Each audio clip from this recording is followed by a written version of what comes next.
In 5, 4, 3, 2, 1.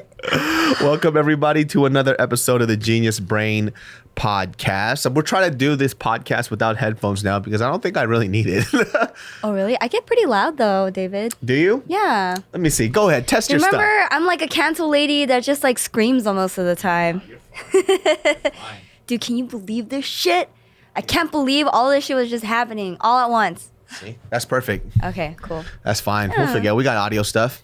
But today's special guest, we have a returning guest, man, because, you know, we actually recorded 2 episodes before, but I forgot to record the audio on it, so we didn't get to put it up.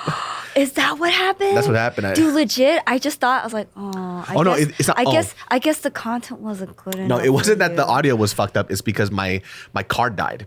And so I didn't realize that. And so when I would put it in, everything was invalid and all the files died in it. Yeah. So none of it went out? I thought one of them at least went out. One of them did, but I switched the cards in between. Because I used to, every time I did a take, I used to switch cards out. Yeah. So thank God I did because we got to keep that one take. So now you're here. Wow. I don't even know what I mean, whatever. It's okay. It's totally cool. Dude. The lady from JK who never wanted to be on camera in the first place, but she's on camera now, dude. Hey, I was blessed with the opportunity. Blessed with an opportunity. She started off with one JK member. She weaseled away in, and now she's here, dude. Yep. That's how I started. So we were talking, we were having lunch, and Julia has this, we have this ritual where every time we hang out, we go get a massage. That's true. So today I thought I was going to be pretty good about it because I was like, ooh, man, finances are a little tight, right? It's like, but I'm seeing David, and I haven't seen David in a while. And I feel like it's been about a year since we actually hung out one-on-one. Yeah. And it was around the same time as last year when we filmed GeniusBrain Podcast as well, too. Yeah. And I just remember as I was driving over to see you, I was like, man, you know what sounds good right now? A massage. Dude, we always go to the same place, and if you get a couples massage, you get $20 off. So it's so fucking good, dude. But we go every time, and every time this bitch gets a massage, it's the funniest thing. Because if you guys have never gotten an Asian massage before, basically what happens is these tiny little Asian women, they fuck you up. They will, but for her, she's completely fine. She has a really high threshold for pain. So for me, I was falling asleep through about 30 minutes of it, and the woman started stepping on my calves. And then I let a little, this should fucking hurt. But I wake up to the sound of her going, "Can you go harder, please?" Like, I don't understand. I don't understand. That shit hurts. It feels good. Like the amount of pressure, the harder, the better, because I just feel like it just releases all the tension. But I did hear you sleep. You were like literally this. You're like, and then as soon as the lady stepped on your calves, you're like, oh, no, that shit fucking hurts so bad, dude. This bitch got me, dude. They have really strong ladies, man. Like I remember before I used to get, like a massage envy and a lot of those like white people massages, and even some of their like sport massages, it doesn't feel as hard as an Asian massage. Really? Yeah, like Asian massages kind of go really hard, but it really depends. Like if you go to a specialist, they'll really work into like knots and stuff. But Asian people, I think, always go a lot deeper. Dang, I don't know. I always feel like I want them to go harder. How hard do you want it? Do you want them to hit your rib cage? Like, what do you want? I just want a good enough pressure to release my knots. But I know knots take time to kind of release, but it's just like, I just wanted to like, just get in there and just rub right in there. I don't know. You're fucking crazy. Because even when I give you massages sometimes, like you really just like right there, right? And I dig into it and you're like, a little harder. I'm like, bitch, god damn it, dude. Like, you need to give me a tip after this. This is exhausting. 'Cause I give like Bart massages and then you like it even harder than Bart likes it. Really? Yeah. I don't know, Bart. Whenever I try to massage Bart, he's just one solid rock. Yeah. And I'm like, I don't even think my thumbs are effective at this point. Yeah, you have to put body weight on him because he's so just muscular. Yeah. Like there's no gap in his body. I mean, it just, like my body feels like a bag full of Jell-O. Like his body feels like a big ass piece of brisket. You know what I mean? And you just have to try to work that muscle and it's super hard. Yeah, so apparently we found out, I only found out recently just because I haven't been on JK Party since its first inception back in the day. And like JK Party was never really my thing, so I never wanted to come on. Well, you were featured on it because of behind the scenes, because of some JK skits. Oh, that was the original. Because JK Party was meant to be behind the scenes for JK Films, and then eventually we added like adventures into it, so it would be going out to places to eat or places to visit, and then we slowly started to integrate challenges into it, and then became like a game show. That's right. And then there was like Mafia. That was like one of the bigger things, which is so funny because I didn't know people didn't know about the game Mafia until because it was a church game. So I used to play it at church all the time. Which is so weird because it's about gangsters shooting innocent people. True. I mean, it could be generally anything. I mean, the fun part about Mafia isn't so much the discovery. For me, anyways, the fun part about Mafia was it depended on who was telling the story. The storyteller was always the most exciting person because they would make it funny or not funny. Yes. You know what I mean? So and you're a great moderator. yeah, so I was the first person who introduced Mafia to the group. It was specifically, I think it was at Danielle's house. Is when Danielle used to be a part of JK, and then I introduced the game of Mafia there. Damn, I don't think I was there for that time. You were not around there at the time. Yeah. So that's pre X Blue Apples day. Wow. Yeah, that was before you. And then since then, like JK Party became that thing where you guys were always playing Mafia, and it was like a super fun thing. But it was one of those things too. It's like it's a game, but sometimes people get heated in it because like you get so mad when people try to kill you. It's like, no, motherfucker, I'm not Mafia. I'm a fucking nurse. That's how competitive everyone is. Yeah. What are you going to miss the most about JK Party? Oh, there's so many things I'm going to miss. I think I'm going to definitely miss seeing everybody at least once a week.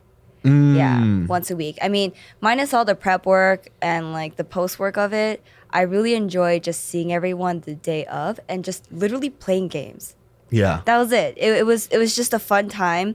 And I love the idea that, oh, hey, I'm going to work today. What are you doing at work? Games. Yeah. Yeah. How long were the shoots for JK Party? They would start around 10, and then we would end around 6. So about maybe 8 hours with. Damn, that's a long fucking day, dude. I guess 7 hours with one lunch, one hour lunch in between. Yeah. That's pretty fucking long. That's like a JK News day almost. Yeah, we try to pack as many videos as we can within a day. Damn. So how many videos would you guys shoot? We would try for at least 6 videos, and then if we go up to 8 or 9, that would be great.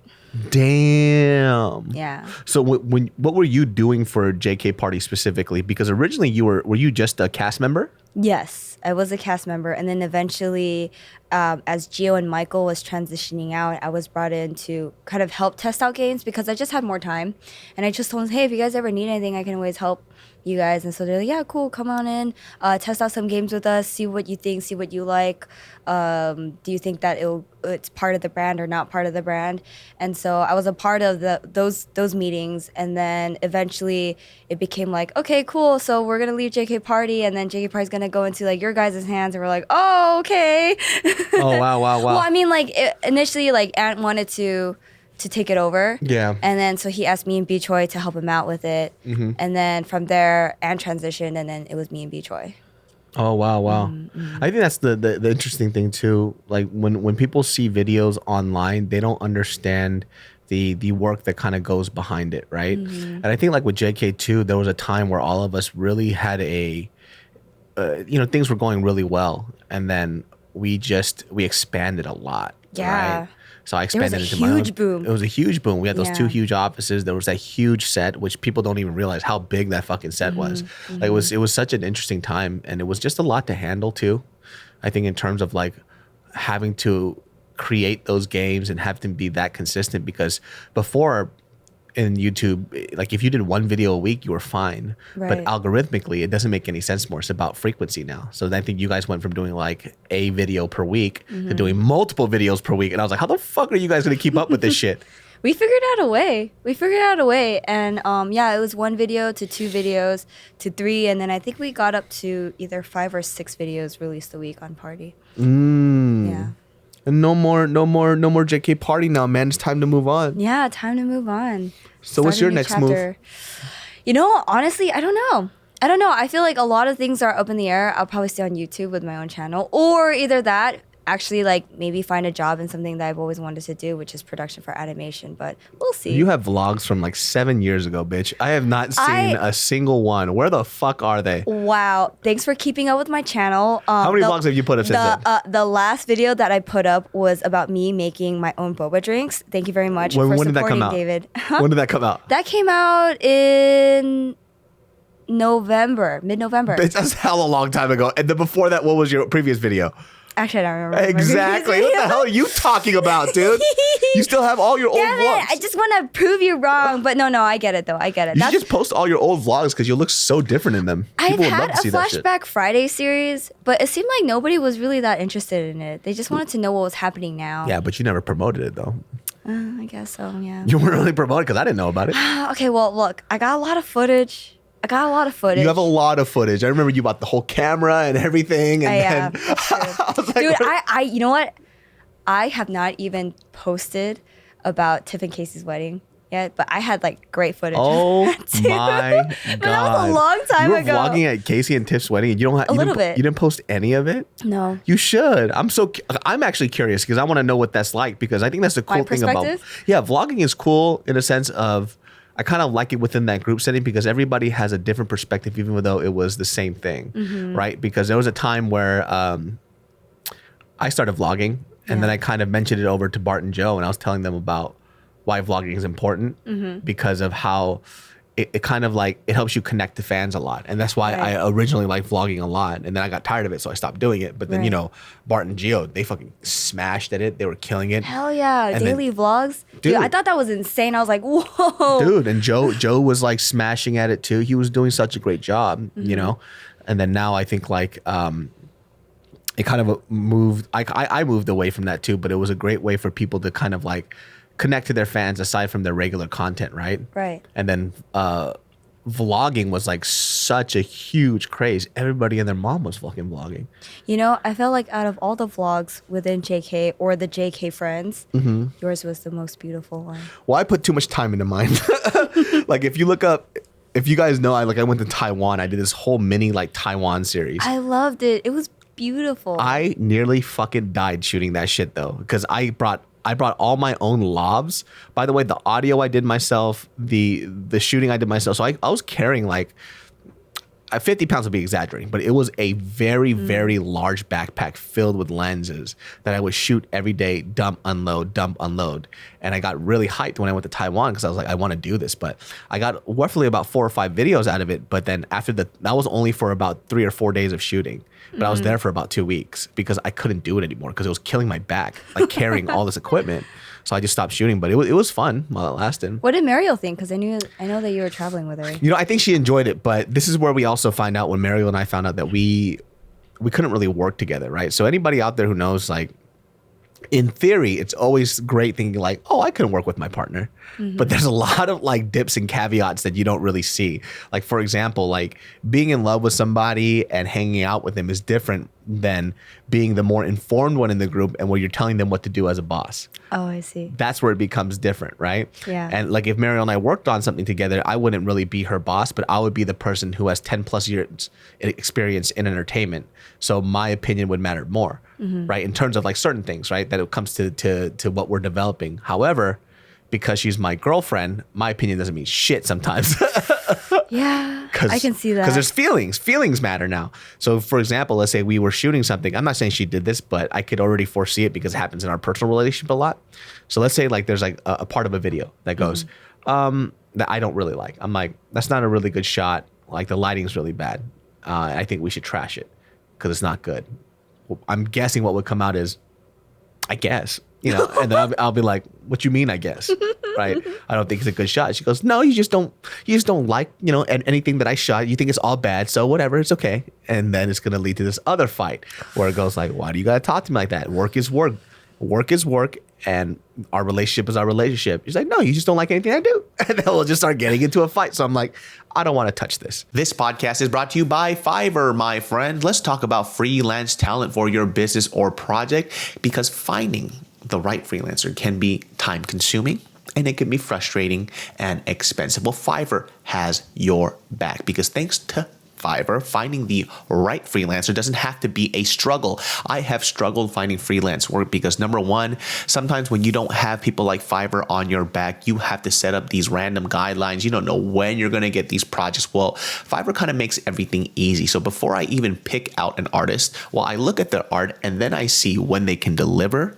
the said projects that I need, at what time, what cost, and what assets I receive. It's all laid out there. You don't have to think about much. You just have to think about if you want their service or not in the due time that they say they can deliver. And then, my friends, you are good to go. 24/7 customer service. You'll know exactly what you're paying for upfront. No negotiating needed. Take 5 and check out Fiverr.com, and you will receive 10% off your first order by using my code GB. It's so easy. Don't waste any more time and get the service you deserve by going to Fiverr.com, code GB. Fiverr. It starts here. Because it happened a little bit when we were when I was helping her with her Instagram, and I saw a glimpse. I saw a glimpse of how we could fight, so I decided not to do it. Yeah. Yeah. Yeah. But I mean, her other the Instagram that's like made public. Yeah. I feel like it looks real good. Yeah, I mean, she's just real having fun with it, and then Instagram became such a job, though. You know, it wasn't. Was she getting brand deals too? Yeah, she gets more brand deals than I do. Nice. You know, I mean, they're smaller brand deals, but people always inquire because girls sell better than guys do. You guys always do better. I don't know. I guess so. I mean, I can see it. I think for me, it's just like, I think in my head, I'm always feeling, oh, you're not worthy of these brand deals. You have a really strong following, though. Your following is fucking strong. Oh, thanks. There's a lot of girls who, you know, have your similar following, but they don't get the same amount of interactions. Thanks. I think that's the difference, is that people who follow you and like you, they genuinely like die hard for you. Thank you. Oh my God. Yeah, you could tell by like interactions on your Instagram, because there's people who have like 2 million followers, but they get like 8,000 likes, 7,000 likes. The ratio doesn't really make sense. Yeah. Because I don't think they really connect with people very well, and then a lot of their photos are them being cool versus them being themselves. Yeah. And that's the hard part, right? I mean, because for you, when you came onto this platform, did you find it hard to? Did you feel like you had to be somebody else, or did you find it hard to be yourself? I would say a little bit of both, because when I first joined in, I kind of knew who I was, but then I was open to try to be a different person or to form into a different person. And I would say there was a good amount where I would post photos that I was just excited about, like genuinely excited, like, oh, this is so fun, I just want to share it, right? And then there are times where it's like, oh, I think this photo would do well because it's kind of like a callback or a reference to what we did, you know? So it was a little bit of both, but I try to keep it to my own voice, and I try to keep it to what I like. So the way that I like to treat my Instagram is memories I love to share. Oh. Yeah. How often do you post? If I'm making a lot of great memories, every day. But if not, then maybe I'll try at least like minimum once or twice a week. Yeah, it's hard for me to post that often. Like I'm trying my best, you know, but it's because, I mean, it's cool that people want to know what's going on and we want to share this information with everybody. But then sometimes it's hard because like I feel like it's being forced. Yeah. And I never did Instagram for it to be a business opportunity. It was just because I wanted to share photos and share my life because I thought it was really cool, versus Facebook at the time, when Facebook, if you were sharing your life, there was photos, but it was through status updates, right? You would write it down. But with pictures say 1,000 words. You don't really have to say much. You just have the photo up. Right. And then people could see it. And now we're like in a society where you could kind of like lie about how you're doing and how you're feeling. And it always made me feel disingenuous. So it's like, if I was upset, and even now, if I'm fucking pissed or upset, I'm not going to post a happy photo. Same. So like if I'm not feeling so hot, I'm like, I don't really want to post anything on Instagram. Yeah, but I know a lot of people who do that. Like I'll literally see them and they'll get into a fight with like their significant other, or they'll get into a car crash or whatever, right? And then the next photo is that I see like 10 minutes later, it's, dude, life is great. You know what I mean? Just chilling in the sun today. And I'm like, bitch, you got into a 7-car pileup. What are you talking about? You know what I mean? Yeah. And it's, you know, I feel like sometimes it's hard for people, especially like in your case, because I don't think you ever came into the space to be somebody in entertainment. And it just kind of became something that you fell into. Yeah. I mean, it was a nice surprise, I would say. Even though I didn't come in to be in entertainment or to be like a face or some sort of influencer, I don't know. I feel like I'm very blessed to even had that opportunity, because the only reason why it happened was I think it was for a JK party game or something. And I remember the guys and Gio were like, oh, we need a girl Julia, you go up. And I was like, what? And I was like, me? And I was like, just behind the camera. And they were like, yeah, we need more girls in there. I'm like, okay. So I just went in there. Because, like, I mean, to me, I was like, oh, yeah, I want to try it. It looks fun, right? And I tried it. And they're like, yeah, cool. We're just going to have you in front of camera. I'm like, what? Oh, yeah, really? Yeah, it was kind of like that. And then I think what also helped with that part of that transition, too, was hosting JK News, too. Oh. Yeah. And we all know what happened with that. Do people still leave comments on that shit to that video? I know, right? Dude, you know what? Like, ever since that came out, a lot of people tried sending me apologies. Like, dude, I was so young. Like, I didn't realize that all the hateful things I was saying. And I was like, look, man, you said what you meant. Yeah. That's fine. You know, Yeah. like, you want me to forgive you for what? For having your own opinion about, like, how you feel about me? Yeah. So, like, to me, I was just like, I don't really know how to respond to it because I don't think there's really anything to respond to. But that just goes to show too, and when I tell people this, I don't think people truly understand. I said that people who say things in the moment, people who say things on YouTube like that, Yeah. that have such a harsh thought, an opinion about somebody, what they see through these random videos, and they go out their way to write long diatribes about why they hate somebody, or they're usually really young, Yeah. they're super young, or they're fucking dumb old people. So just let it be. Like, what's gonna happen? And people are allowed to have their opinions on things. Yeah. But you know, when we sit there and we let these comments kind of eat us up, that's when we kind of lose. Right. Right. And but it's not to say it's not hard. It's fucking difficult sometimes because sometimes you just want to find them and fuck them up. Right. Like I've had dreams where I had a dream once where I had a dream that, and it stemmed from this fucking video that I saw this guy Chester C do. Okay, yeah. Right. And basically what happens is, like, in the video, he finds somebody who leaves a bad comment and makes them delete it. Right. And in my dream, I think I watched that video, and that night, it had to be that, because that was the only thing I thought that video was fucking hilarious. Right. But I had a dream literally that I found somebody that could find where somebody lives through their IP address. I found this fucking person, and it was like some jackass, like 18-year-old kid. And I fucking beat the shit out of an 18-year-old, and it felt fucking great. And I don't know when I had this dream, but it was like a few years ago, right? So I'm like, 18. I mean, I'm still in my 20s. Yeah, I mean, like, I can still fuck you up. I guess. I mean, are you proud of that moment? Yes, I beat the fucking shit out of this 18-year-old in my dream, and I made him apologize. And then in that dream, I made his parents apologize to me for raising a piece of shit kid. Oh, okay. Well, And I woke up with a fucking boner because it was so powerful. I was like, I feel powerful as fuck, you piece of shit. Oh, wow. Yeah, but that's I like how you created your own fan in your own head, created the age and everything. Beat the living fucking shit out of a child. It felt great. No, he's not a child. He's 18. He's a fucking adult. He knows better. Yeah, it's yeah. hard because, like, I think sometimes when somebody does fucked up things, we always tell them, like, oh, it's because they're young. But then I always wonder, like, what's the line that we get to hold them accountable for the things that they say? Exactly. I don't really know. Like, for me, I feel like it has to be, I think everybody has to be accountable to a certain extent. Even if they're young and they fuck up and they're saying it when they're young, you still have to be held accountable for you at that age. There's a lot more forgiveness when you're younger, but you still have to be accountable for that shit. Right, exactly. Right? So, like, I don't know. It was just really weird to receive a lot of those apologies. Be like, oh, I'm so sorry I said mean things to you, but I don't mean it now. And I'm like, it doesn't matter. Yeah, it doesn't matter. You said what you said. Yeah, exactly. And it's like, and it's fine. Own opinion. Yeah, and you know, I think JK News' demographic is a lot younger. So It's like they're still figuring themselves out. Yeah. And kids always say, like, a lot of dumb shit. I said a lot of dumb shit when I was that age, so can't really hold that against them because I expect people to forgive me for the things I said when I was younger. Right. I say a lot of dumb shit when I was younger, man. I still say dumb shit now as an adult. You know what I mean? That's why JK News was the best. I said all my opinions and they're like, that's wrong. I'm like, you're probably right. It probably is wrong. I don't really fucking know. I'm just saying things. Whether you guys find it entertaining or not is really up to you. Yeah, but I also find that you're stubborn too. I guess. I can be stubborn, but you know why I'm stubborn? Because I'm stubborn about opinions, because they're just opinions. You know, I think it's really odd when we live in a space where people go, well, people can't understand when something is an opinion about stuff. And if they feel like I'm wrong about it, that's okay too. Like, I'm not mad at you for thinking I'm wrong. But your opinions shape who you are as a person and how you think and how you carry yourself.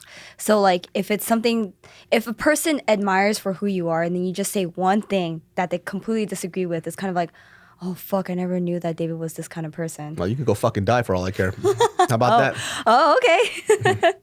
No, it's not. I'm joking, obviously, but Yeah. if you're, that's the other side of it too, right? And this is something that I've been, I've only came to a realization recently about why fandom annoys me a lot, right? K-pop stans, people who extremely love sports, Yeah. people who live and die by hobbies and stuff like that, like hardcore gamers or whatever. It's not that I dislike the people. They have a habit in themselves that I don't like about human beings, right? Interesting. Which is when people who can't separate themselves from something that's not reality, right? So you set your identity into a hobby versus investing into yourself. So their hobby becomes their identity, right? Yeah. If BTS is crying, I'm crying. Okay. If you're making fun of BTS, you're making fun of me, Right. right? Rather than saying, oh, it's okay. They don't like K-pop. They can think it's whatever the word is, fucking dumb, stupid, faggy, whatever that is. It's okay because they don't have to like. So, well, why do you have to not like it? They don't have to like the shit that you like. They can think it's dumb, stupid, whatever negative taboo word that they want to use, call it retarded or whatever. Yeah. They go, well, why do they have to say that? Why can't they? Right? That's true. Yeah. But what happens is that people identify themselves in their hobbies so much, they think that it's like, oh, you're saying that because you don't understand what this is. You don't know what it does for me. Well, now we're talking about something different. You're mad at somebody for disliking something that you like because it helped change your life. That's cool. It did that for you. It doesn't have to do that for them. And they can still think that what you're doing is dumb. Just move on from it. That's true. why I don't like fandom. It's not so much K-pop fans or whatever, right? Because I listen to Korean music all the time. It's just anybody who kind of sets their identity into something else. I think that to me is sad, right? It's like, oh, you're talking shit about the gamer community. The gamer community? You're not an oppressed group, bitch. You know what I mean? What the fuck are you talking about? You're like trying to gain civil rights for what, a gamer group? Like, shut the fuck up, dude. Same thing with people who are hardcore like MMA fans. I love MMA too, but they're like, or like when a sports team wins, they go, we finally won. We? What do you mean we? You weren't there. The support made them present in the team's lives. I guess. Yeah. Without the fans' support, the team would not have any like good morale, Yeah, and I think too it's because I'm around a group of people who don't really have that, right? Like we like sports, right? But for example, like I had a conversation with a couple of the guys that we train with, and one of the guys is Nick, and this guy name is Alex. So Alex is a fucking Conor McGregor hater. He thinks he's fucking trash. He's like, he's just hyped up. He had a few great fights with Eddie He had that one fight where he kicked Eddie Alvarez's ass, and he knocked out Aldo, and he goes, well, what has he done since then? And that's his argument. But and Nick disagrees. Nick's like, no, he is an amazing fighter. People have trouble with his left hand. They can't deal with how he adapts. Like there's a lot of people who say they could do low kicks and they'll take Conor McGregor out, but they haven't been able to. He did a great job against Khabib, even though the people say he got mauled in the third round. He looked really great. He was actually out striking him. So they all have these disagreements, but nobody gets in their feelings and goes, fuck you. That's true. That's what I true. mean? That sounds like a very adult and mature conversation. Exactly. So a nice debate. yeah, and it doesn't even have to be a debate. It's just more like these are my opinions and these are my thoughts. So like Nick doesn't identify himself with being a huge Conor McGregor fan. He doesn't go like, you don't like Conor McGregor, you clearly don't know MMA, you're fucking dumb. Are you saying that I'm not good? Like that's the type of fandom I dislike, right? Because now we're not having a conversation about the things we like. Now you're putting into your own personal fucked up issues because you identify with this group that's a music group, or you identify with the sports team that way, or even sometimes it happens like that with food, right? Yeah. Like people get mad when they go, I don't like Vietnamese food. Well, what don't you like about Vietnamese food? Maybe the person doesn't fucking like Vietnamese food. Let them not like it, or maybe show them something better. Yeah. Yeah. Do you have any like hobbies that you really like that? Not to that extreme. No. I mean, like I like baking, but that's my baking that you guys are kind of talking about, right? So like whenever I bake something, I remember I brought in a fruit tart and I was like, David, you should try it. You're like, no, man, I can't have it. And I was like, David. And I ate it for you, you bitch. my heart is sinking because I put my whole heart and soul into it, and you just refused me just like that. And I ate it, and it was delicious. Yeah, you did eat it. Yeah. I did eat it. It was very delicious. And I made you mochi waffles too. Yeah, you like that too. That was good too. You make really good desserts. I Thanks. think like that's your shit. Like you like sweets. Like that's your thing. I love sweets. I love sweets. I love desserts, and like I always like to try out different kinds. Mm-hmm. Because I don't know, one day I want to like try a few recipes out and see like if I can make something out of it. Yeah, and that's fun. And I think too, like if we wanted to bring an example of like you really like baked goods and desserts, right? Yeah. Desserts, fucking Korean guy over here. Desserts. And then you make this dessert, right? And then I eat it. Let's say I eat it and I hate it, right? And I Right. tell you that I hate it. Yeah. Right? I think that's a little different if we want to make a comparison versus like fandom of music, sports, or whatever, Right. because that's like, it's more like I put my heart and soul into this, so it sucks that this person who I gave a Right. piece of myself to didn't like it that I care about, right? Right. Versus this other, because you actually created, you had a hand in this. Right. And the reason why I don't understand it as well, I guess, with like something like a music group, right? No, I totally get what you're talking about. Yeah. And I think for me, it's just like, I wouldn't really be able to It's hard relate to to that because I don't go to that extreme. But I've seen it. I've seen people get offended on the things that they like, but that I don't like. And I'm just like, okay. chill. Yeah, I'm very chill about it. I was like, hey, you know, you live your life. This is what you like. You go do that. You know, I Yeah. don't need to be a part of this. I know I make jokes about it all the time, but I don't actually feel a certain way, Right. right? And I think like when I started to be like, oh, they actually feel a certain way. I thought people sometimes when they don't like K-pop or something, Mm-hmm. they go like, I don't understand why people like these fucking,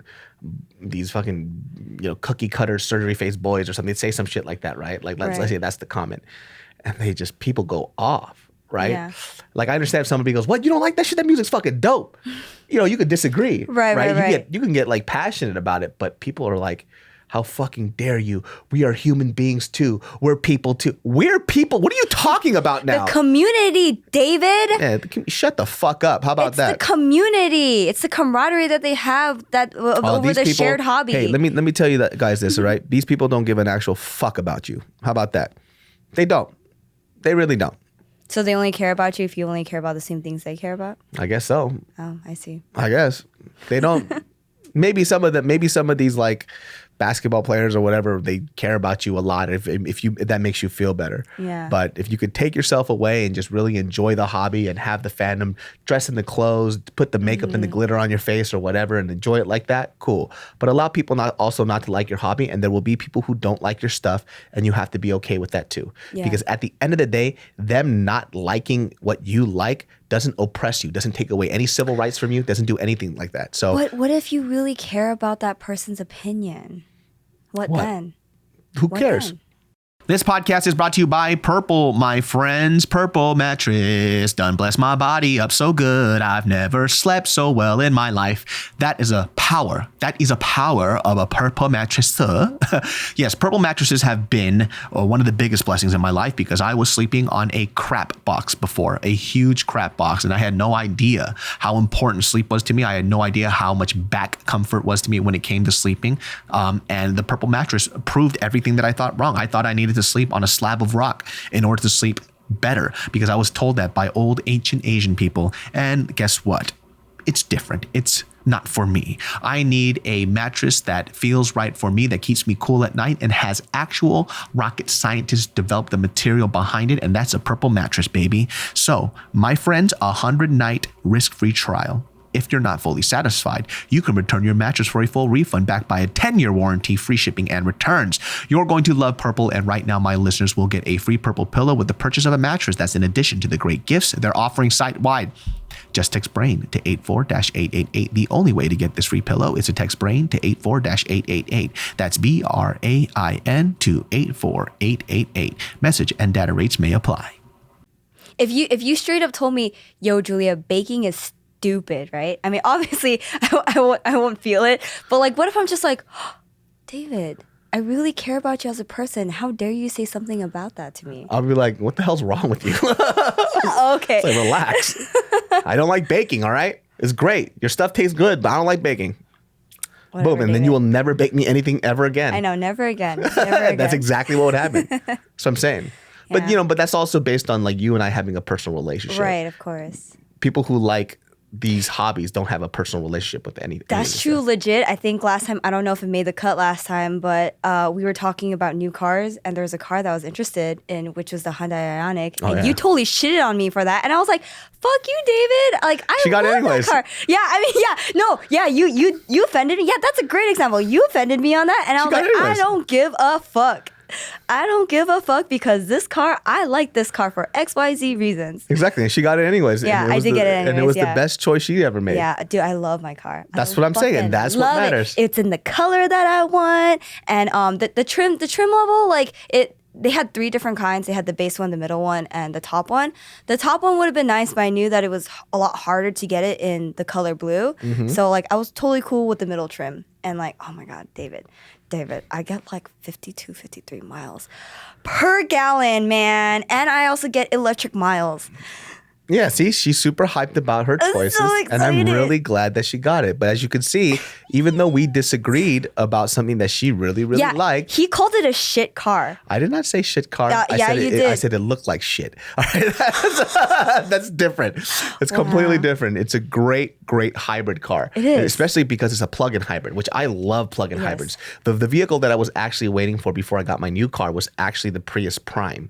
I mean, not the Prius Prime. The RAV4 Prime is fucking Okay. dope. It has 300 horsepower. It goes like Yeah. 0 to 60 in like 5 or 6 seconds, and it's a mini-sized SUV. And I was thinking about getting that car, and it's also a plug-in hybrid, but it looks way better than yours. And I'm sure. but look, see that? And then that's the thing I'm saying. It's like you liked something, I didn't like it.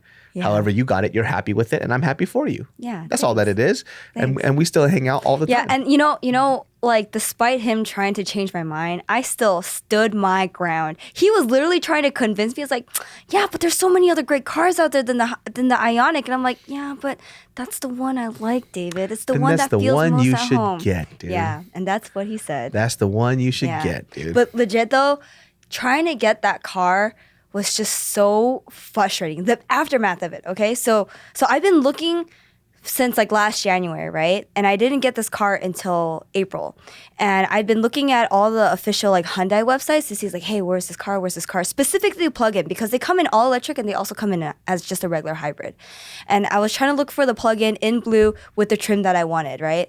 And it was just so hard to find because every time they came in with a new shipment, it would just go within a week.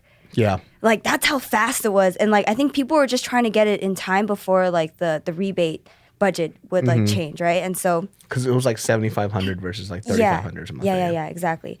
And so I found the car, and surprisingly, it was through Car Gurus actually. Like it wasn't even on any Hyundai official website, and I was like, "Oh, that's very interesting." I was found my like, car through Car Guru. yeah, but like it was just like it was sitting on this lot for a while, and it wasn't used or anything, and it was new. But then like I feel like Car Gurus is pretty much updated with like what the official website inventory is, Yeah. and it wasn't even on the official website. So I was like, "Oh, that's interesting." It was like, but the car is here, and I sent a message to them, and they're like, "Hey, do you have this car available on your lot?" And they're like, "Yeah, we still have it. You can come by and test drive it." And I was like, "Oh my god, I'm so excited! My blue car is in here, ooh, right?" And so like I was really hyped for it, and I think like these go for like MSRP is like about 3,500 or something, and I was able to get it. 35,000. Yeah. Oh, yeah. Sorry. Yeah. 35,000. Yeah. And I was able to get it at 32,000 out the door. That's pretty good. Yeah, it was pretty good. My boyfriend's mom helped me kind of negotiate them for that. Yeah.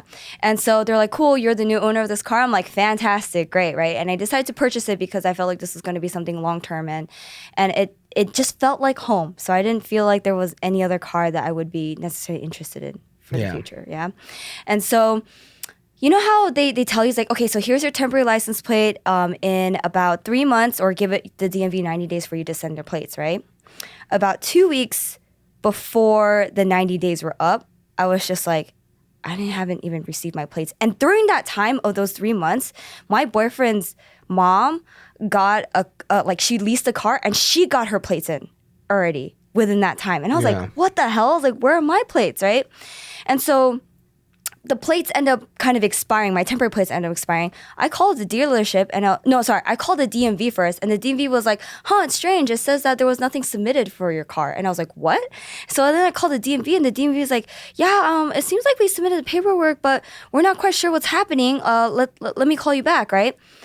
After a week, nothing, right? And I was like, what the hell? So then like after another week goes by, I'm like, all right, fuck it. I'm going to call them again, right? And be like, because I've been trying to text somebody and then they're like, oh yeah, we're trying to figure it out. We're trying to get in touch with DMV lady because I guess like she only comes like once every 2 weeks or so, whatever, to like file all their paperwork.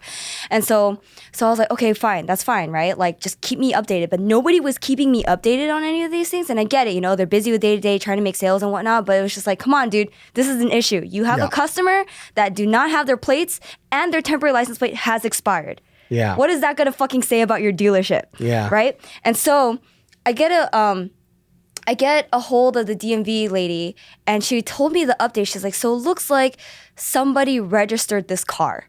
And I was like, what? Yeah. And then she was like, yeah, somebody registered this car and it's under a guy named Matt. And I was like, what the fuck? Like, who the fuck is Matt? And they're like, yeah, like, we're not quite sure because like, so I guess like the dealership was fairly new, right? And they bought it off from a previous dealership. And so in that previous dealership, they probably made a deal with this guy named Matt who was interested in a car of that or something similar of it. And whoever the sales guy is accidentally wrote the wrong VIN number.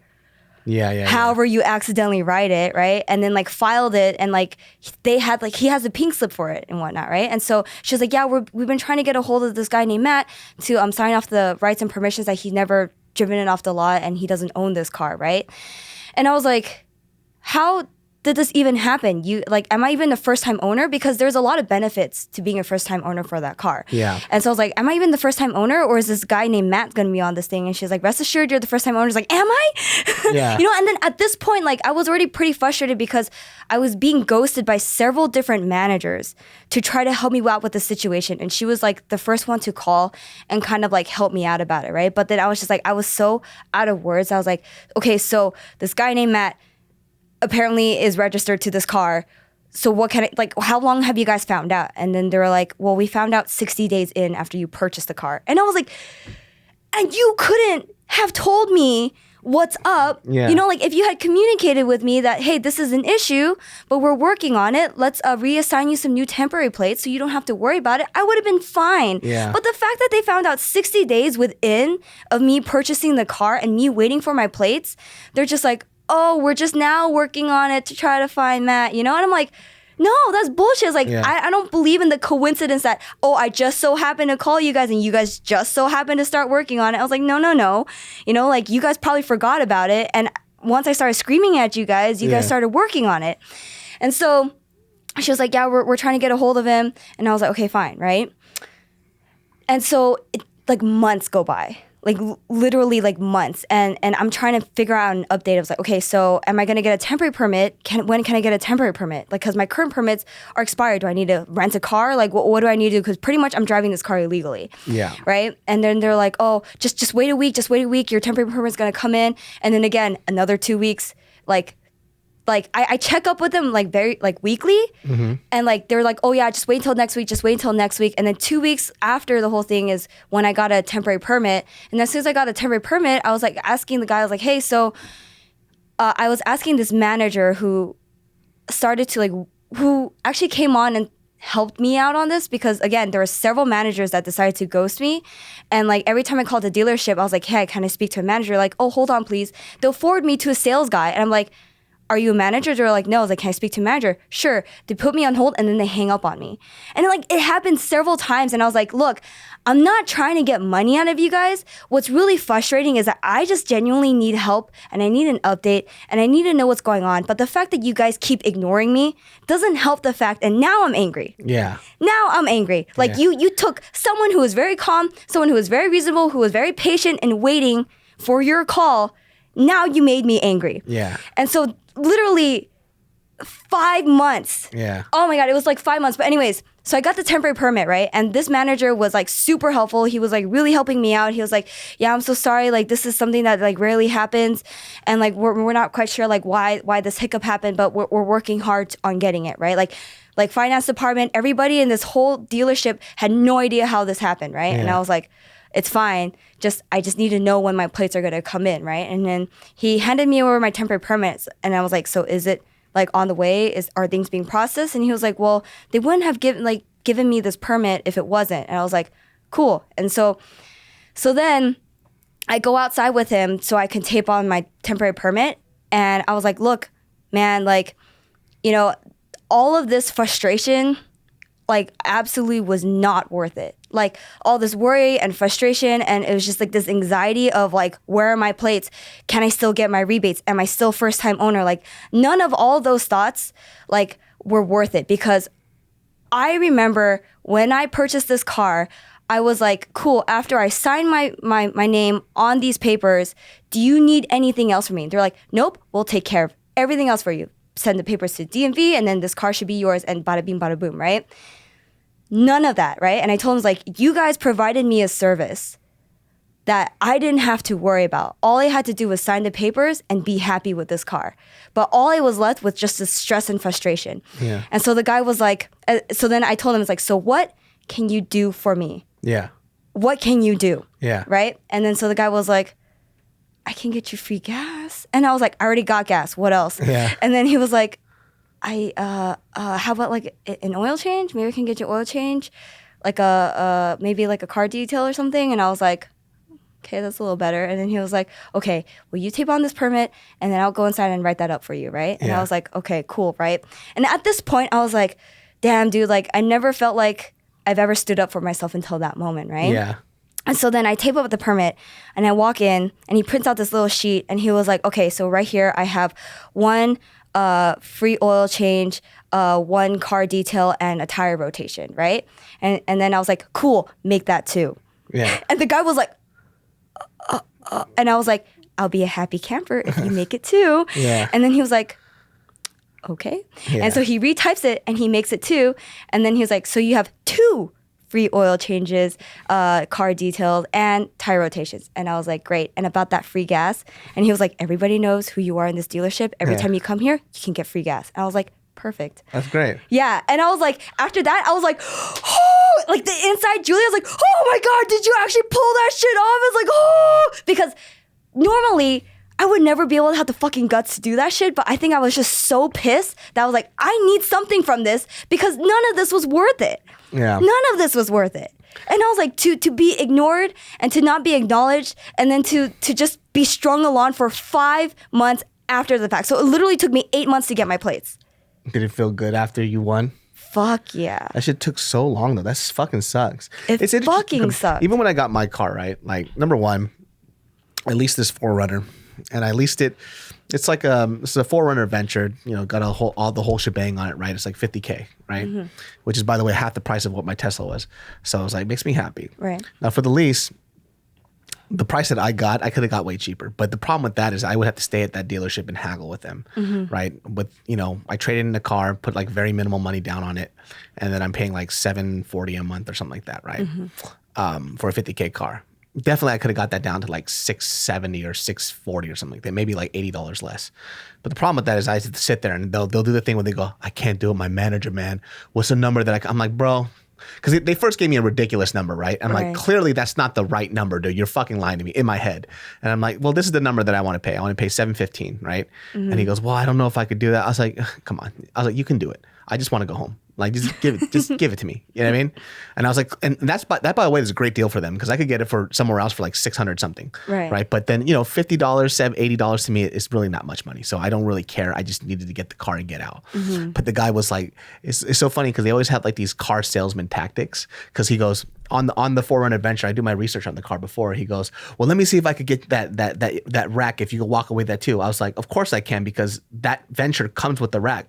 So I know that it comes with it. He's just trying to pull all these sales moves on you. He goes, oh, I don't think so. I was like, bro, that's the reason why it's called the Venture because it's ready for rock climbing and the rack is there. That's why it's on there. You're not giving it to me for free.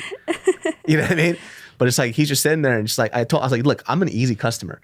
I'm not broke out of my mind. I don't need to haggle another extra $50 or $80. Like I can get this down lower or I can go somewhere else. Just give it to me for this price. I was like, what, $750, whatever, $750 or whatever, $740 or whatever. Just give it to me for this price and then we'll walk out. He goes, I don't know if I was like, you can do it. Just go back, get it done so I could walk out of here. Yeah. And I was out there in like an hour. I was like, because it's like, boss. well, it's because it's going to take another like 6 hours of my life to get it for $70 less a month. I know that's a lot to other people, but then it's a tax write-off for me. Yeah. And then like for me, it's just not worth the time. And so I'm just like, whatever, just give it to me, right? Because I'm pretty sure somebody else would have taken it for that from like $680 to $750. I'm like, whatever. It's nominal. Just give it to me, dude. Right. So I just walked out with it like that because I bought a car a couple of times. Like I know what it takes to get the lower price. Right. But then I would have to walk out, come back 3 days later, come back for it, and they'll be like, here's the car. I'm like, I don't got time for this to save $70 a month. Like fuck it, just give it to me. Yeah. Right. I'll just deal with it. I'll go suck some dick. I'll make more money. I'll figure it out. But Yeah. car dealerships are hard to deal with. That's why I like people like Tesla. Tesla, there's no haggling. Right. You know what the price is. You walk with that. There's no haggling. That's the price. You order it and you get your car. Right. You know. Yeah. But dealerships are like that. Dude, it's just so different for me because I just felt like it wasn't a very normal circumstance. It was just like a freak accident. And I just felt like for someone who is involved in something of a freak accident, why isn't anyone trying to help me figure it out? And then they're like, oh, but we are trying to figure it out, but we don't want to like tell you an answer quite yet because like we're not sure yet. And I was like, I don't care. Just give me an update of like, hey, any updates on this? Like, no, we're still waiting. Cool. Versus like leave me in the dark for like 1 to 2 weeks and then just be like, oh, yeah, we're still trying to figure it out. I'm like, no, you forgot. Yeah. And if I don't fucking give you constant reminders, you're going to keep forgetting. Yeah. And so they sent the plates over to the dealership because if the DMV sent, I don't know, whatever bullshit, if they sent it over to my house, it's going to take a lot longer, right? Yeah. So they expedited it over to the dealership. I go to the dealership and then they're like, okay, yeah, we'll put the license plates on and then like here's all your paperwork, like everything's pretty much settled. And I was like, cool, so the car is mine. And they're like, yes, you are the first time owner of this car, like this is all yours. And I was like, finally. Thank you so much for helping me. Now can I get that free gas? Yeah. and then the manager was like, and I was like, you told me that every time I come to this dealership and everybody knows here who I am, that I will get free gas anytime I come here. And then he was like, yeah, can I get a gas card, someone? Yeah. And then like they just filled it up for me. I'm like, thank you. Yeah. Because I just wanted to see if they were actually going to stick to their word. And they did. That's so good. yeah, don't let anyone take advantage of you on this shit. So it was also like the first time you really kind of stuck through like sticking up for yourself. Yeah. That must have felt good. Huh? It was so good, David, because I was like, I never knew I had it in me, and like I never really practiced it very much.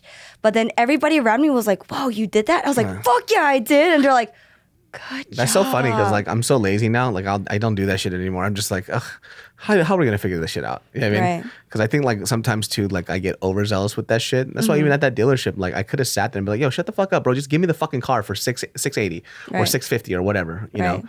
But then it's like I'm just like, oh, whatever, dude. It's like just let me walk out of here right now.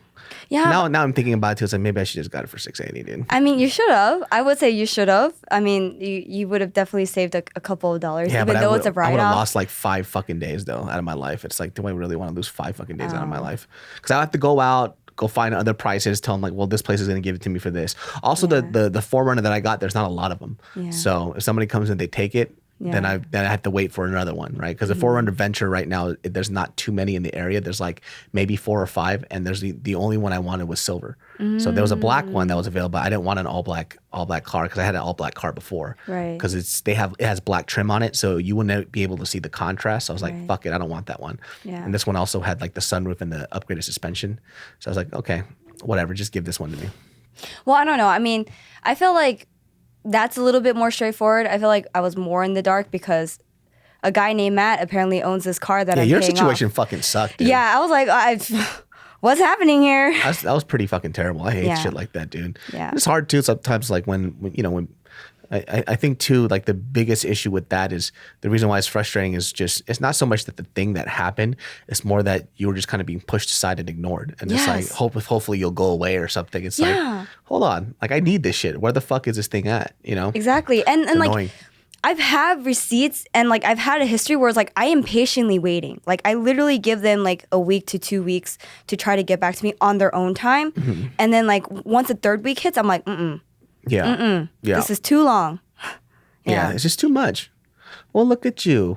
Thanks. I stood up for myself, David. You think before you would have never done that? I don't think so. I think I would have been like, oh, okay, I guess like they are doing whatever they could. But then I just had a feeling that they were legit ignoring me though. Yeah. Because every time I called, they're like, oh, what is the situation about? And I was like, bull fucking shit. Everyone knows my fucking ass problem, you know, because they're like, oh yeah, let me look into it. Yeah, I promise I'll call you back. And then they never call me back. So to me, I'm like, that is just very shitty customer service. Yeah. Yeah. Because like I'm not asking for much. I'm just asking what is going on with my car. Yeah. That's all I'm asking. I'm not saying, hey, give me money because you guys fucked up. It's more of like, She's been like, you know who the fuck I am? I'm Julia Chow, dude. I know. You know, You see my following? I'm going to put you guys on fucking blast right now. Fuck I've thought Hyundai about of that. fucking Roland Heights, you stupid sons of... I don't know where they're at. dude, I mean, like I've thought about it. Yeah. I've sincerely thought about it, but also at the same time, I was like, oh, that's just too much hate to hold on to. Like, I don't know if I can. I can. Where are they at? I'm kidding. You let me know where that fucking business is at. Yeah. But that sucks though.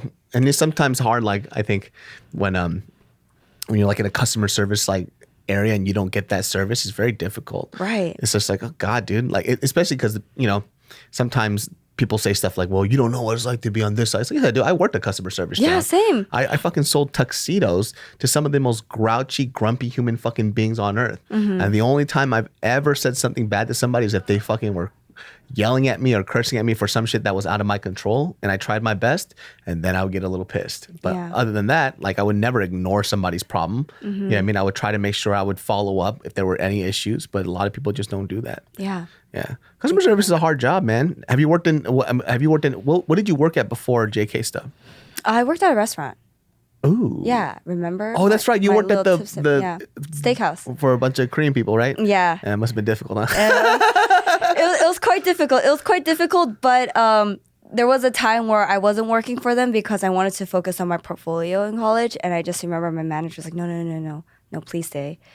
Like, I need you at least, like, I need you for the weekend. Saturday, like Friday and Saturday. I need you Friday and Saturday. And I was like, I can't, like, my project, like, these projects take a long time. Yeah. You know, because if each class is 3 hours and you go to class like 2 times a day, that's 6 hours a week, right? So imagine like how much more time you need to spend onto your project and your homework, right? So I was like, oh no, I kind of need that time. And then she's like, just one day. I just need you for one day. And I'm like, Yeah.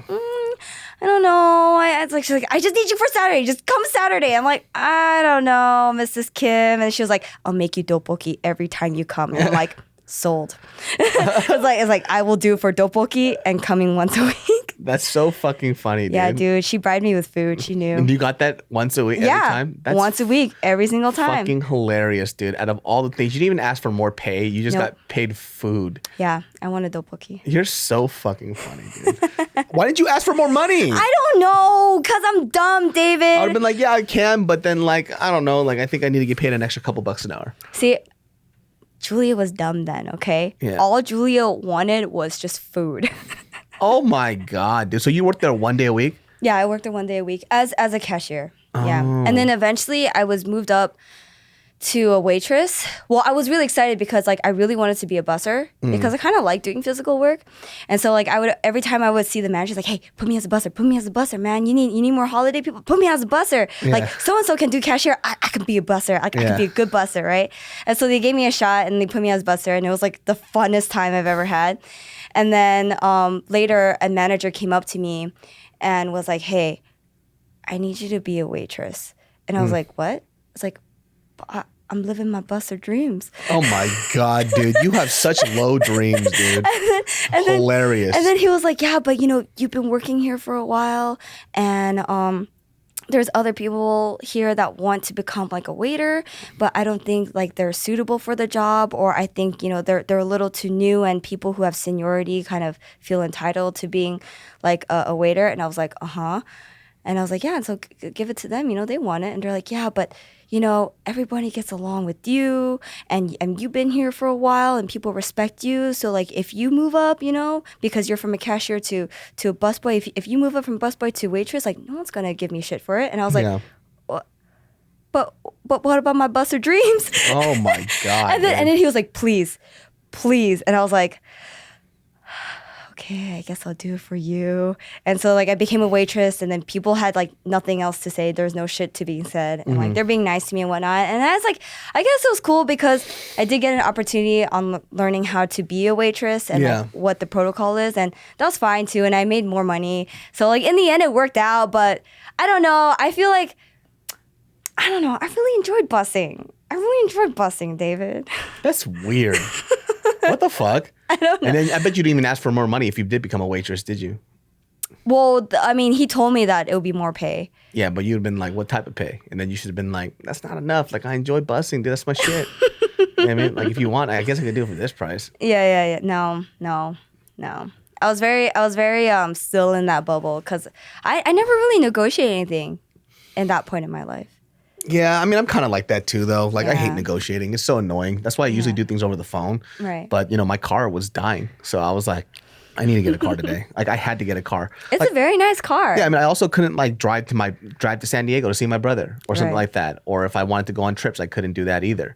So it was just like that car was holding me back. So like the other day, Damn, David, you know what? You should have just called me up because I still got a Corolla around. You know? fuck that Corolla, all right? Hey, it would have done you enough I time. don't fit in a Corolla. Enough time for you to get the car of your dreams, David. I don't fit in a Corolla, Julia. All right, it's just too small. And then it's funny because like Didn't you used to drive a Corolla or was it a Camry? No, I had a Camry. That was the smallest car I've ever had was a Camry. I see. And Camry's then- a little bigger than yeah, Corolla. it's pretty big. That year specifically, the Camry was huge. Yeah.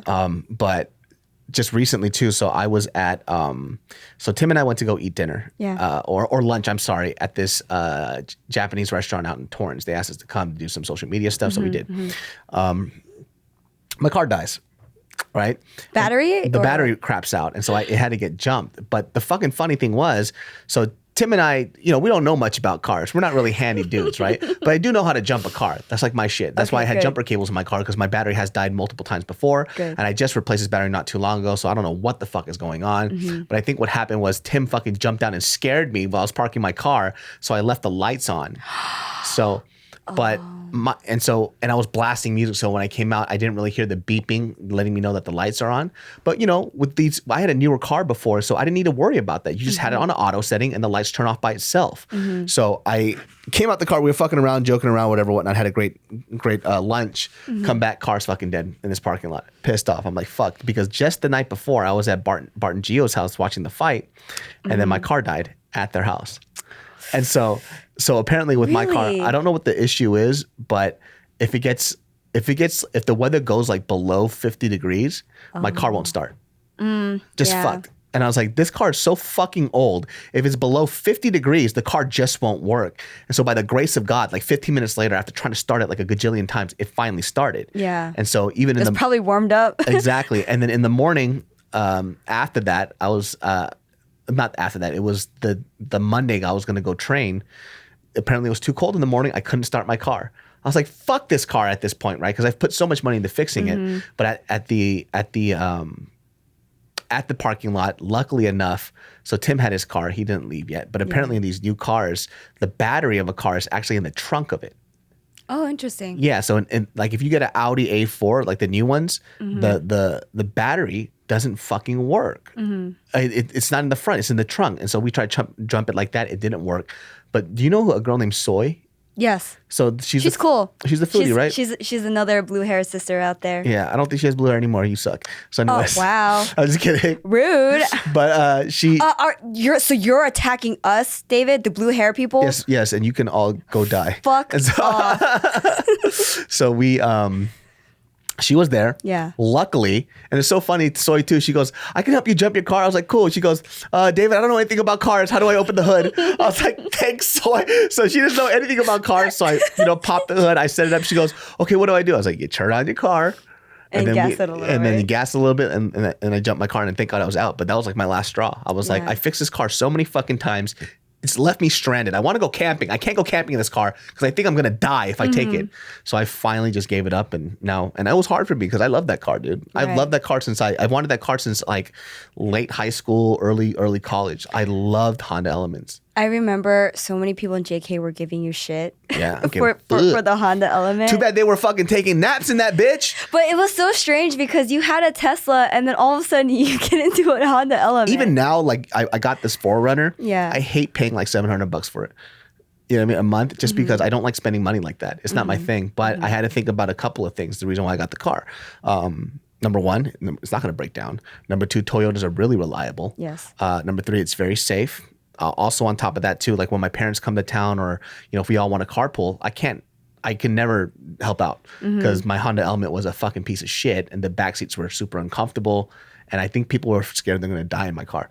So nobody wanted to drive my car, which was kind of cool. I don't have to be the one driving, but then when my parents come to town, I feel bad that they're in this shitty ass car, or like for Mariel's parents too. So I was like, okay, it's time to upgrade, and it's not like I can't afford it, you know. So I might as well just get something nice and then use it for a long time. I mean, how long is your lease on that car? And are you the type of person that just prefers to lease over purchasing? I lease this one because I don't know if I want to keep it. But if I do, I mean, obviously, you know, if you finance it, it'll be better over long term. It'll be cheaper. But if I lease it, at least it gives me the option to keep it or not, because I don't know if I want to go full electric later. So if I like the car, it's great. Then I might keep it around and then just finance and then get a truck. Or if I just don't like it at all, I'm just like, this wastes too much gas, and they have better SUV electric options, then I'm just gonna return the lease and then just get a. I hear that Hyundai is coming out with some SUVs that are all electric. That's cool. David. You love that Ioniq, dude. I love it. And you would get it in blue. Legit, like I sat in it. Like I tried out so many other different cars. You know, I tried out the Honda Civic, which wasn't bad. I just hated. I don't know. Maybe I'm too old school, but I kind of like the analog buttons of like turning the volume or turning down the volume. But I just hate how they have this new touchscreen feature where you just gotta like tap on it. Yeah, but you have it on your wheel too. I think. Yeah, I know. I think that's why people have been okay with it, because you have the wheel turn thing. Yeah, but that's not. But that's why I like the 4Runner as well. They have like these good hard buttons for for example, this is the one hard thing for me, right? It's climate control that I have to touch through a screen. Yeah. I prefer a knob where I could just go like that. Yes. You know what I mean? Yes. So that's why I went for the 4Runner, because I was going to go for a Jeep Grand Cherokee, which was a car I had before. But everything has to be done through the screen. The Toyota has all these analog buttons, and I like it. I love it. I like analog. Analog. So like the clarity was cool. It was a nice drive. Like I love the feel of it, but I just didn't like the touch volume button. And I'm like, that's like already. They don't have knobs on the Clarity? No. Oh, no. That was the Civic. Clarity. Yeah. Clarity. I have a different opinion about that. Clarity, I don't like at all. I feel like it's pretty big car. It's a big car, but I don't like the functionality of it. Because if you open the trunk, there's this weird square box that's just right in the middle of it, and you can't move it or anything, and it's just basically where the battery is. Oh. The battery is back there, so you compromise your trunk space, but then they give you a frunk. And I'm like, I don't want a fucking frunk. I want a full-on functioning trunk. Also, that car is probably one of the ugliest things I've ever seen in my life. Yeah, I didn't like the color choices. Make sure Ioniq looked like a Ferrari. Yeah, I didn't like the color choices. And then they had this beam in the back that served no function. Like it didn't move with anything. It just stayed there. And I'm like, I don't even know why it's here. And I don't know if it's like for support, but either way, didn't like the clarity. Civic was decent. The fit, I felt like I was probably going to die in it. It's really small, kind of rickety. It's small. It was light. But I mean, I love the functionality of it. You probably would have liked the HRV, the Honda HRV. Yeah, but I didn't want that big of a car though. Really? Yeah, I didn't want that big of a car. And then HRV's not that big though. It's tiny. It was way tinier than a CRV. I don't know. It's kind of like a crossover, right? Or no, like a smaller SUV. It's really small though. That's why I didn't get it. It was too small for me. It was fucking tiny. Yeah, for you, but for me, I feel like it's so big. It's roughly about the same size as your car, just a little higher. Oh, really? Yeah. I don't know. Either way, but it doesn't get 52 miles per gallon though. Yeah. See, so the categories I wanted in my car is that I wanted a hybrid, and then if it was a plug-in hybrid, that's even better. Now I know like people are probably going to be asking me like, well, why not a Prius? Look, maybe my ego is a little too big on this, but I did not want to be associated with Prius drivers. I'm really sorry, guys. Like, you guys are like terrible drivers. It's okay if they are. They could just run into my forum and kill them all. I mean, like, I think Priuses are a great car. Great car. Fucking love it. I love everything about it. I just don't like the drivers in it. And like, I think for me, it's like, I don't want to be associated with that. I'm sorry, man. I'm sorry. Look, how dare you? You have any idea how oppressed Prius drivers are? They are a group that needs to be heard. The fact that you even fucking said that, you know what? You know what? It's all about the fucking Ioniqs, because you know why? They're the Korean version of the Prius. Oh my God. You're the Prius hater, dude. How dare you oppress the Prius driving group out there? They should fucking kill you for that shit. But look, I will admit Julia. though, Prius is a great car. I mean, I've met a lot of Prius drivers that are really cool, but it's just the ones that I meet on the road, I don't get it, man. I don't get it. I don't like them. Maybe they just don't like Ioniq drivers, dude. How about that? But you know what? Who else drive very similarly to people who drive Priuses are BMW drivers too. That's what everybody says. Yeah. I just think it's just because there's a lot of Prius and BMWs out here. That's why. So it might be a Maybe. ratio thing. It could be. I drive slow in my fucking 4Runner now because I'm afraid I'm gonna kill somebody at that thing. Because It's pretty big. You're pretty like high up there too. Yeah, and so I'm looking at it. I'm scared for other people on the road. Like my Honda Element, I didn't give a fuck. I would drive fast in that bitch. I would just whatever with it because I didn't care about it. Yeah. But this thing is so sturdy and big. I'm scared. People always drive around me now. Yeah. Because I drove faster in my Honda Element, and people are just even today you could just see people go around me like, look at this. Fuck this 80-year-old Asian guy. And I'm like, listen, I could kill you if I wanted to in this car. Yeah. Be quiet. You know, I think I get frustrated when I see trucks, like pickup trucks on the road. And I get why they leave so much space in front of them. It's because like they're a bigger car and they weigh heavier. So like it takes longer for them to brake. Oh, 100%. You know, like, and I understand that. But I think like before when my brain couldn't understand that, I'm like, why? Why you have so much space in front of you? Why? Because, Julia, you need to be a car length away from other cars, you fucking tailgating Yeah, bitch. but they're just like 5 car lengths away. And I'm like, I don't get it. You're a tailgater, dude. That's who you are, dude. I'm You're not such a tailgater. No, I'm not. You're probably a like Mariel. You probably drive like a fucking maniac. Dude, Mariel is so fucking funny. One time she was driving me around and then like she was just like, oh shoot, did I miss this turn? And like I just remember like she would brake really hard and she'll like speak in Korean to herself of like, what just happened? Wait, was I supposed to go there? And I was like, that's what I go through every day, and I am so scared. I love her. That's why she is never allowed to drive. You better invite me to your wedding. Hey, come through. You better invite me to your wedding because I witnessed the beginnings. You should. I mean, that's the funny thing too, because now we're working on the wedding list. It's like it depends on who gets invited, only because of how small I think that Mariel wants the wedding to be. Right. So I think like the one that everybody has to be invited to is going to be the party, because I have to decide who wants to go to the boring one or who wants to go to the fun one. Because the boring one is mainly going to be old people. So I was like, I think everybody's going to get invited to the party one instead, because I think for her, she wants to do it really, really small. And then I want to have a fun party. So probably everybody in JK, you're going to have to go to the party one, because you're not going to want to come to the wedding, because that's just going to be boring as fuck. As long as I'm a part of it somehow, I'm cool with it. Oh, you will be. It's going to be super fun, and we're going to have Good, dope-ass food. Because I think that for the food, we're not going to have professional food. It's going to be catered food, like fucking burgers, tacos, and all that shit. I love that. That's how I want it. Yeah, I love that. How does Mariel think about that? She on wants board? that.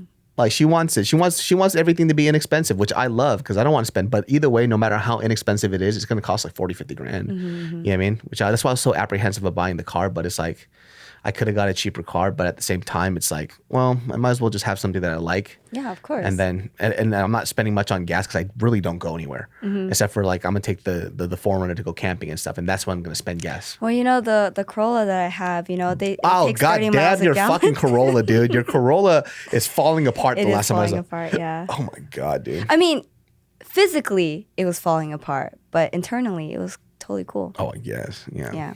Well, guys, that wraps up this episode of the Genius Brain Podcast. You got to hear Julia standing up for herself for the first time over some license plates. May not seem like a big deal to you, but it's a big fucking deal to her. It is a big deal to me. And also, no dealership is going to push me around That's like right, that. you fucking Korean motherfuckers. You Hyundai Keseki Shiba 놈들이 Shiba.